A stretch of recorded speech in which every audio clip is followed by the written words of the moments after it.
برقرار ہے۔ اسی طرح یہ جمعہ کسی کے لیے خوش قسمت ثابت ہوا تو کسی کے لیے بڑا بھاری، لیکن میں دوبارہ کہوں گی کہ جمعے کے دن کی اہمیت اپنی جگہ برقرار رہی۔ ہمارے ملک کی سیاست میں آ جاتے ہیں، اب آپ سمجھ گئے ہوں گے، کچھ لوگ سمجھ گئے میں کیا کہنے جا رہی ہوں۔ ہمارے ملک کی سیاست میں بھی جمعے کے دن کا بہت اہم کردار دکھائی دیا۔ مسلم لیگ نون، وہ سیاسی جماعت جس کا انتخابی نشان شیر، جو جمعے کے عتاب کا شکار رہی۔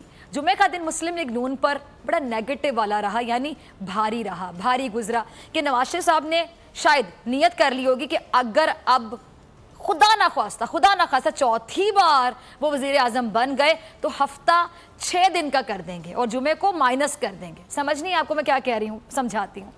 انہوں نے سوچا ہوگا کہ یعنی ہفتہ اگر 6 دن کا ہو جائے گا اور جمعہ مائنس ہو جائے گا تو کیا ہمارا ویک کیلنڈر سٹارٹ کیسے ہوگا؟ ہفتہ، اتوار، پیر، منگل، بدھ، جمعہ نہیں پھر ہفتہ۔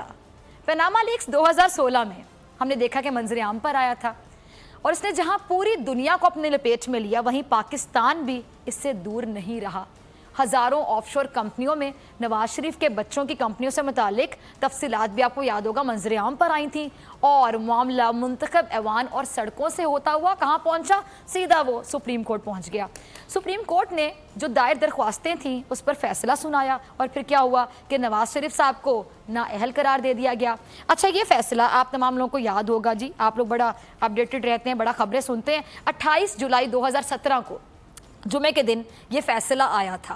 اب 2019 ہے جی، 2 سال سے اوپر کا عرصہ ہو گیا۔ مسلم لیگ نون کے رہنما جاوید عباسی نے جہانگیر ترین اور عمران خان کی نااہلی کے لیے سپریم کورٹ سے رجوع کر لیا تھا۔ پھر سپریم کورٹ نے جی 15 دسمبر 2017 کی تاریخ اور جمعے کا دن عمران خان کو اہل جبکہ جہانگیر ترین کو نااہل قرار دے دیا تھا، آپ کو یہ بھی یاد ہوگا۔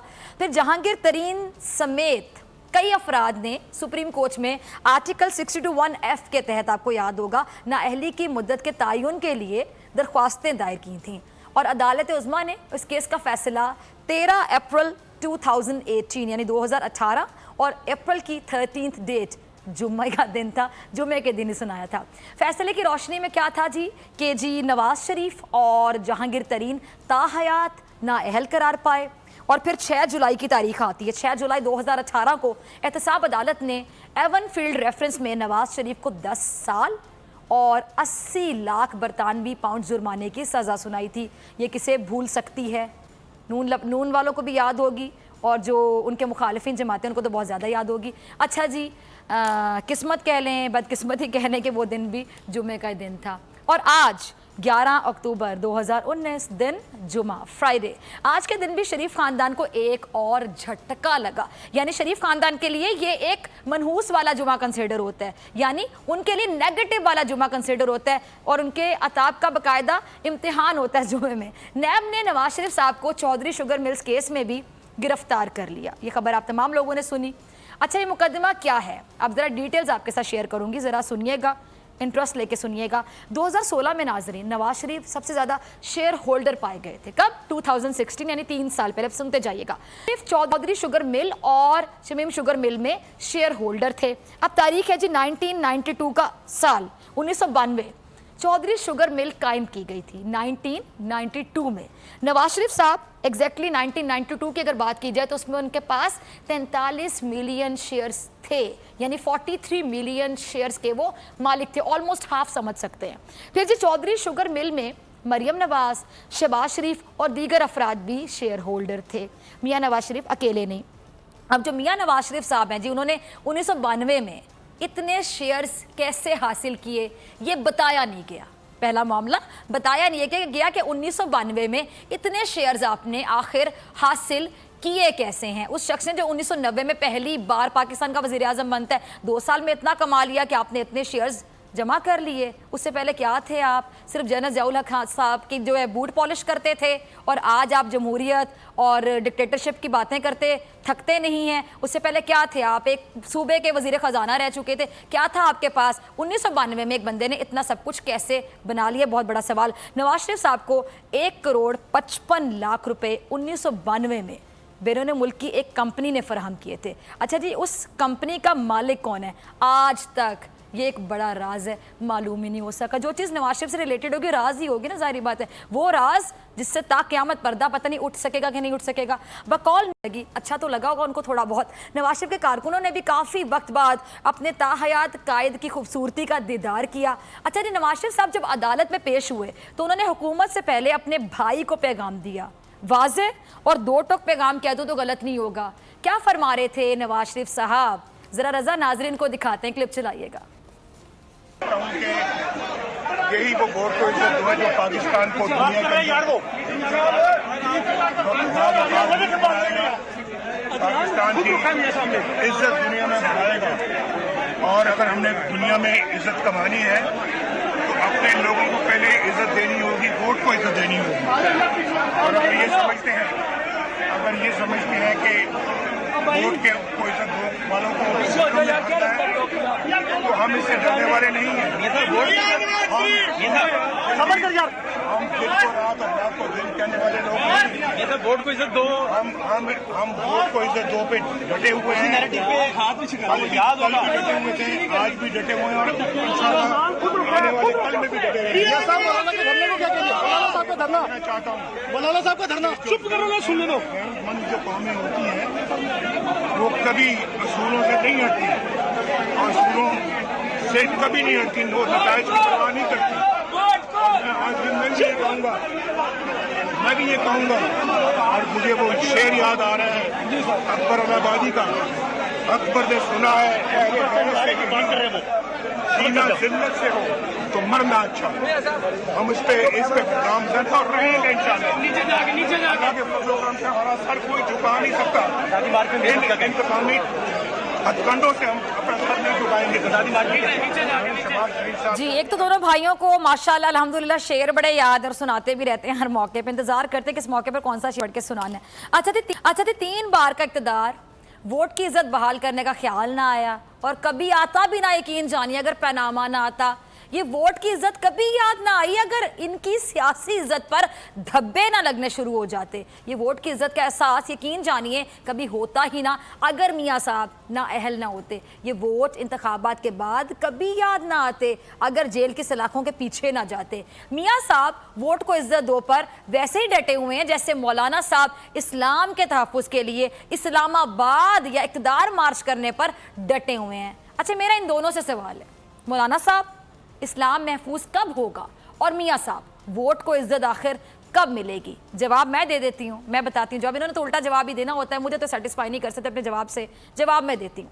جب انتخابات ہوں اور انتخابات کے نتیجے میں مسلم لیگ نون اور پیپلز پارٹی کی مخلوط حکومت بنے، پنجاب دوبارہ جائے کس کے پاس؟ شیر والی پارٹی کے پاس. سندھ تو آلریڈی تیر والوں کے پاس ہے. کیا تیر انہوں نے چلائے، کہاں چلائے، کس میدان میں، آپ کے سامنے ہی ہے.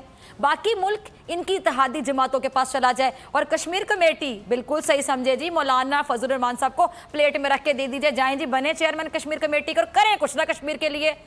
اور بقول مولانا صاحب کے اس وقت تک بار بار انتخابات کرواتے رہیں گے جب تک عمران خان کو شکست نہیں ہو جاتے، عمران خان اپنی پارٹی کو لے کے گھر نہیں چلے جاتے. یہ ہے ووٹ کی عزت میاں صاحب کے نزدیک اور یہی ہے اسلام کا تحفظ مولانا صاحب کے نزدیک. سبسکرائب کریں اور بیل دبائیں تاکہ کوئی خبر رہ نہ جائے.